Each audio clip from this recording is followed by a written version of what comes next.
There has been a horrible terror attack in Strasbourg, France. And as of just a few hours ago, three people were killed, 12 injured by the shooter, who is a man known to law enforcement in the city of Strasbourg, France. This happened near a Christmas market at one of the city's central squares. The motive is unclear. The shooter was at large as of last night. What we do know about the 29-year-old shooter is that he was born in Strasbourg, right? In the same city and country where the attack took place. That's where the shooter was born. He was reportedly, according to French law enforcement, radicalized to an extreme form of Islam while he was in prison. Go figure. So this takes place, absolutely horrifying, horrifying terror attack. And what does our president say? Well, Donald Trump tweets in response to this terror attack, another very bad terror attack in France. We are going to strengthen our borders even more. Chuck and Nancy must give us the votes to get additional border security, of course, referring to the abortive meeting with Chuck Schumer and Nancy Pelosi, where Trump is trying to convince them to vote for his U.S.-Mexico border wall. So let's analyze this on its merits and think about whether it makes any sense. A French-born man shoots people in the city of his birth, born in Strasbourg, shoots people in Strasbourg. And Donald Trump uses that to justify a wall between the United States and Mexico. Now, you could be for or against the Mexican wall, right? I've pointed out that most undocumented immigrants are not coming in through that border physically. So I've questioned the value of that wall. Certainly the United States legally can build it. You can debate whether you want the wall or you don't want the wall. But there is no argument that Donald Trump's tweet has any bearing on, or rather that the attack in France has any bearing on the building of the wall. And that's what Donald Trump is tweeting about. It's unrelated. There is no connection between the building, the value, the virtue of building a Mexican border wall when there is a shooting in France perpetrated in the city where a French man was born. Now, the other interpretation is, well, a French man shooting people in France is evidence of the need for a U.S.-Mexico border wall because Trump is implying that French shooters like this guy will go to Mexico and then come into the United States through the U.S.-Mexico border wall. That's extraordinarily dumb, but it doesn't actually seem to be what Donald Trump is saying. So where I end up on this, Pat, is that this is about the shooter being a brown-skinned Muslim. We talk about destructive identity politics and identity as a factor that informs what people think and how people react and what their beliefs are.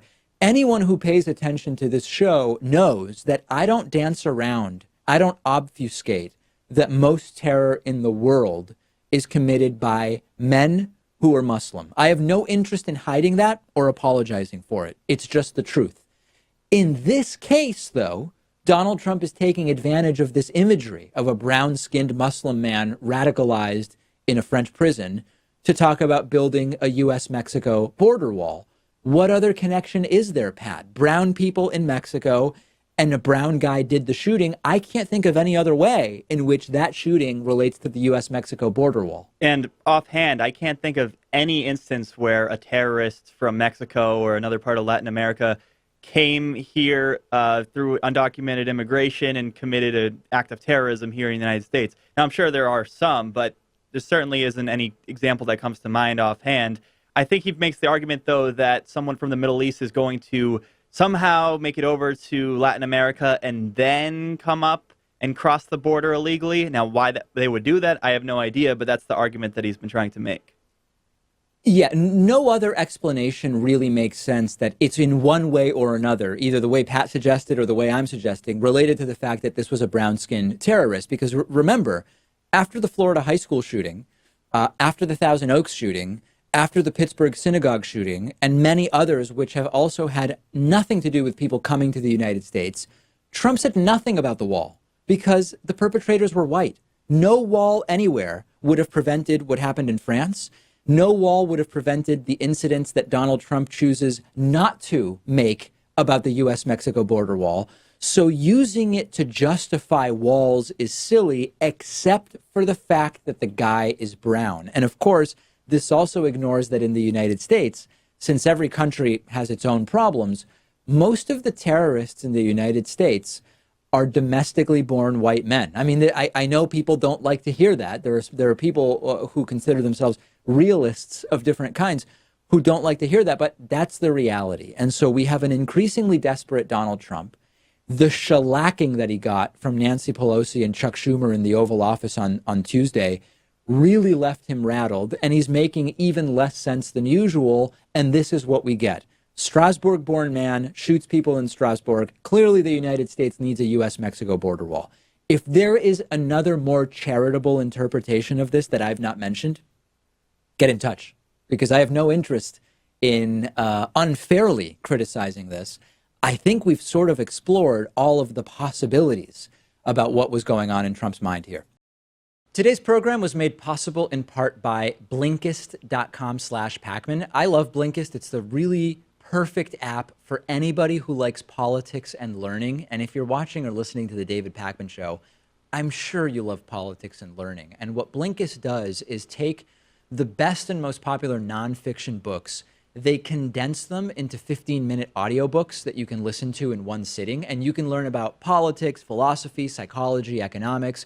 Often, we don't have the time to actually read as many books as we would like. I know that I'm at my limit for how much I can read. And this way, you can absorb the most important, valuable information from books in just 15 minutes, maybe on your way to work, maybe on your way to the gym, maybe cooking vegan recipes at home, whatever is your thing. And our audience can get a 7-day free trial by going to Blinkist.com/Pakman. If you're watching on YouTube, I've put a link in the video description. And after the free trial, if you like it, and I think you will, you can continue enjoying thousands of condensed audiobooks for just about $5 a month.